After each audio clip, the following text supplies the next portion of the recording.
AB party তথা আমার Bangladesh party Feni জেলা কর্তৃক আয়োজিত ফেনীবাসীর প্রাণের দাবিগুলো নিয়ে আজকের এই মানববন্ধনের সম্মানিত সভাপতি বিশিষ্ট রাজনীতিবিদ জনাব মাস্টার আহসানুল্লাহ সাহেব, মঞ্চে উপবিষ্ট আছেন এই পার্টির সংগ্রামী সাধারণ সম্পাদক জনাব অধ্যাপক ফজলুল হক, মঞ্চে উপস্থিত ফেনী জেলা নেতৃবৃন্দ, ফেনী সদর উপজেলা নেতৃবৃন্দ, ফেনী পৌর শাখার নেতৃবৃন্দ, বাগনমাইয়া উপজেলা, সোনাগাজী উপজেলা, বাগনমাইয়া উপজেলার সংগ্রামী নেতৃবৃন্দ, এবি যুব পার্টির সংগ্রামী নেতৃবৃন্দ, এবি মহিলা অংশের সংগ্রামী বোনেরা, প্রিয় ফেনীবাসীর প্রিয় সাংবাদিক বন্ধুগণ, আসসালামু আলাইকুম।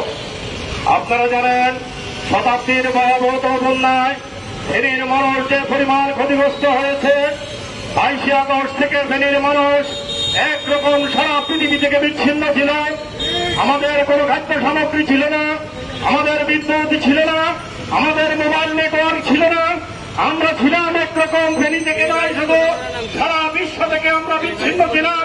আমাদেরকে ভারত তার অন্যায় পরিবর্তনের মাধ্যমে সারা বিশ্ব থেকে আমাদেরকে বিচ্ছিন্ন করে রেখেছিল। সেই করুণ দিনগুলির কথা যদি মনে পড়ে আজও আমরা মেঘ দেখতে ভয় পাই, আজও ফেনীবাসী বৃষ্টি দেখতে ভয় পাই। ফেনীবাসীর এই ভয় আরো আগেও ছিল। 91 থেকে 96, 96 থেকে 2000 আমরা ছিলাম স্টিয়ারিং কমিটির ভয়ভীত, এরপরে আমরা ছিলাম টাইগার বাহিনীর ভয়ভীত, এরপরে ছিলাম আমরা তথাকথিত বাইসার বাহিনীর ভয়ভীত। কিন্তু ইদানিং আমরা বৃষ্টির ভয়ে ফেনীবাসী খুব আতঙ্কগ্রস্ত। আমরা ঘরে ঘুমে ভয় আছি, কেন আমাদেরকে এইভাবে বৃষ্টির পানি দিয়ে আমাদেরকে সারা বিশ্ব থেকে বিচ্ছিন্ন করে রাখা হলো। আপনারা জানেন ভারতের সাথে আমাদের যে ফেনী নদী, মৌরী নদী, গৌরা নদীর যে সংযোগ রয়েছে, সেই মৌরা নদী বিরোধীয় সীমান্ত দিয়ে নিষ্কালিকা ভূমি হয়ে বাংলাদেশে প্রবেশ করেছে। কিন্তু এই মৌরী নদীতে ভারত 1900 পার দিয়েছে, দেশ পার দিয়ে তারা নিজেদেরকে সংরক্ষিত করেছে আর বারবার আমাদেরকে পানিতে ডুবিয়ে মেরেছে। আমরা আমাদের ফসল হারিয়েছি, আমরা আমাদের মাছ হারিয়েছি, আমরা আমাদের মুরগির খামার হারিয়েছি, আমরা গবাদি ফসল হারিয়েছি, আমাদের কোলের সন্তানকে হারিয়েছি, আমাদের বৃদ্ধ মা বাবাকে হারিয়েছি।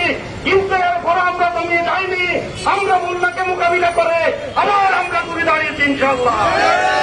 আগামীতেও ভারত যদি আমাদেরকে ভারী সন্ত্রাস চালিয়ে যায়, ভারত যদি আমাদের ভারী ন্যায্য ইচ্ছা না দেয়, ভারত যদি আমাদেরকে আবার পানিতে ডুবিয়ে মারে, ভারত যদি তিস্তার পানি বন্টন নীতি না মানে, আমরা আন্তর্জাতিক আদালতে এই ইন্ডিয়া সরকারের বিরুদ্ধে মামলা করব। আমরা আন্তর্জাতিক নিয়ম মানতে চাই। আন্তর্জাতিক নিয়ম রয়েছে, আপনি যদি বাঁধ খুলে দেন 6 ঘন্টা আগে আপনি প্রতিবেশীকে জানাতে হবে। আপনি আন্তর্জাতিক নিয়ম মানেন নাই। মোদী সরকারের এই আচরণের আমরা তীব্র নিন্দা জানাই। এরপরে বন্যায় আমার পশুরাম ক্ষতিগ্রস্ত হয়েছে, গরুগাদি ক্ষতিগ্রস্ত হয়েছে, বাগানমাইয়া ক্ষতিগ্রস্ত হয়েছে, সোনাগাদি ক্ষতিগ্রস্ত হয়েছে, বাগানমাইয়া ক্ষতিগ্রস্ত হয়েছে। আমরা কিন্তু সরকারের পক্ষ থেকে এখনো আশানুরূপ কোনো সাহায্য দেখি নাই। যতটুকু এসেছে বিভিন্ন এনজিও সংস্থা, স্বেচ্ছাসেবী সংস্থা, সামাজিক সংগঠন তারা স্বেচ্ছায় এগিয়ে এসেছেন, যার কারণে আমরা কোন রকম এই আপাতকালীন সময় আমরা মোকাবিলা করেছি। কিন্তু এবি পার্টি ফেনী জেলা স্পষ্ট দাবি করছে আগামীতে যেন ফেনীবাসী আর বন্যার সম্মুখীন না হয়। আমাদের জন্য আমরা ভিক্ষার পুতলা চাই না, আমরা দানের পুতলা চাই না, আমরা চাই টেকসইবাদ। আমরা চাই ভারতের আগ্রাসনের প্রতিষ্ঠা বাংলাদেশ চোখ উঁচু করে কথা বলবে। আমরা কোন নতুন পররাষ্ট্র নীতি চাই না, আমরা ভারতের তোষামত নীতি চাই না, আমরা চাই ভারতের বিরুদ্ধে শক্তিশালী পররাষ্ট্র নীতি।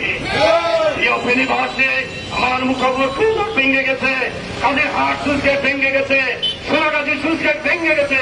অতি সত্তর আগামী বর্ষার পূর্বে এই গেটগুলো মেরামত করে সোনাগাজীর চরাঞ্চল, এই আমাদের কোম্পানিগঞ্জ, আমাদের এই যে পশুরা এগুলোকে রক্ষা করতে হবে। পরিশেষে আমরা ফেনীবাসী দাবি জানাতে চাই, এই যে মহুরী নদের বাঁধ নির্মাণের জন্য গত 8 বছরে 700 কোটি টাকা বরাদ্দ হয়েছে। পত্রিকায় এসেছে তৎকালীন পানি সম্পদ মন্ত্রী এনামুল হক সাহেব, ফেনী 1 আসনের এমপি নাজিম সাহেব, ফেনী 2 আসনের এমপি কুখ্যাত নিজাম হাজারে 700 কোটি টাকা তারা লোপাট করে নিয়ে গেছে।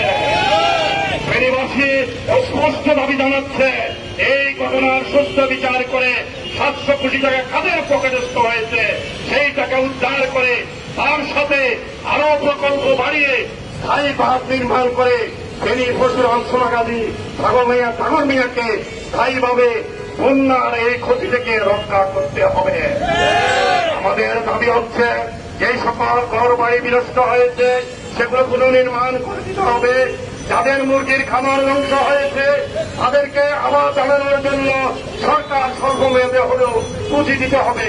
যে সকল গরুর খামার গরু মরে গিয়েছে সেই খামারি ভাইদেরকেও আত্মপ্রতিষ্ঠিত হওয়ার জন্য ব্যাংক লোন হোক, এককালীন সহযোগিতা হোক, মৎস্য খামারের ভিতরে সহযোগিতা করতে হবে। এই সকল স্কুল মাদ্রাসা কলেজ বন্যার পরিবেশে গিয়েছে, এই সকল ছাত্রছাত্রী বই খাতা সব ভিজে গিয়েছে, তাদের পড়ালেখার এখন কোনো সম্ভব নাই, স্কুলে বসার মতো যাদের কোনো বেশ নাই, যাদের স্কুলগুলো নদীর পানিতে তলিয়ে গিয়ে স্কুল ঘর সব এসে গিয়েছে, সেখানে স্থায়ী ঘর নির্মাণ করতে হবে। প্রত্যেক বিদ্যালয়ের সামনে 5 তলা একটা বিল্ডিং করতে হবে, যেখানে শুষ্ক মৌসুমে ক্লাস হবে, বন্যার সময় অন্তত মানুষ দিয়ে মাথা পূজার খাই যেন বুঝে পায়।